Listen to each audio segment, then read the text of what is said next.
ఆంధ్రప్రదేశ్‌కి data centre అది Google, అదానిదో పక్కన పెడితే రావడం ఓ మంచి పరిణామం.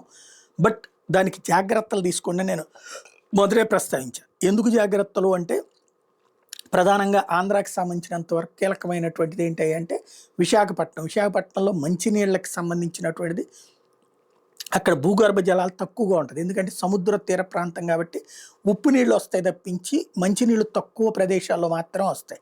అలాంటి ప్రదేశంలో ఇప్పుడు పెడుతున్నప్పుడు వాటర్ యూసేజ్ ఎక్కువ అవసరం. కాబట్టి ఆ పోలవరం నుంచి కాలువలకు సంబంధించి తొందరగా క్లియర్ చేసేసి నీళ్లు బాగా అక్కడ అందుబాటులో ఉంచాలి.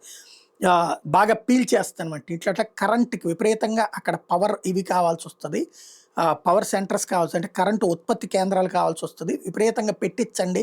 సోలార్ ప్యానెల్స్, సోలార్ పవరు, తర్వాత విండ్ పవర్ ఇవన్నీ. ఎందుకంటే కరెంట్ విపరీతంగా లాగేస్తది. ఈ రెండిటికి. అదే సందర్భంలో అది ఇక్కడికి రావడం, ఓ భారీ పెట్టుబడి రావడం ద్వారా ప్రపంచం దృష్టిని ఆకర్షించడం, మిగతా డేటా సెంటర్లు కూడా అక్కడ రావడానికి అవకాశం ఉందని ఇంతకుముందే చెప్పుకున్నాం. అయితే కేవలం ఒక వెర్షనే ఇచ్చుకుంటూ వచ్చినటువంటి ఈనాడు ఇప్పుడు రెండో వెర్షన్ ఇచ్చుకొచ్చిందనమాట. డౌటే లేదు డేటాదే హవా అంటూ ఆ డేటాకి సంబంధించి ఎదురయ్యే సమస్య నీరు, విద్యుత్ ఎలా డేటా కేంద్రాల విస్తరణలో సవాళ్లు సైతం లేకపోలేదు. డేటా కేంద్రాలకు ఎంతో అధిక విద్యుత్ అవసరం. 2030 నాటికి డేటా కేంద్రాలు దేశ విద్యుత్ లభ్యతలో 3% వినియోగిస్తాయని అంచనా. ప్రస్తుతం ఇది 1% మాత్రమే. దీన్ని బట్టి విద్యుత్ సామర్థ్యం ఎంతగానో పెరగాలని తెలుస్తోంది.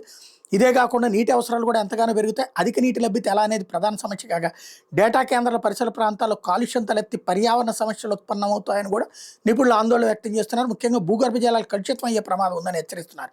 ఈ సవాళ్ళకు తగిన పరిష్కారాలు కనుక్కోవడం పైనే డేటా కేంద్రాల పరిశ్రమ విస్తరణ ఆధారపడి ఉంటుందని చెప్తున్నారు. బట్ ముందు అంతా పాజిటివే రాసుకొచ్చారు. ఇప్పుడు అసలు లెక్కలు రాసుకొస్తున్నారు.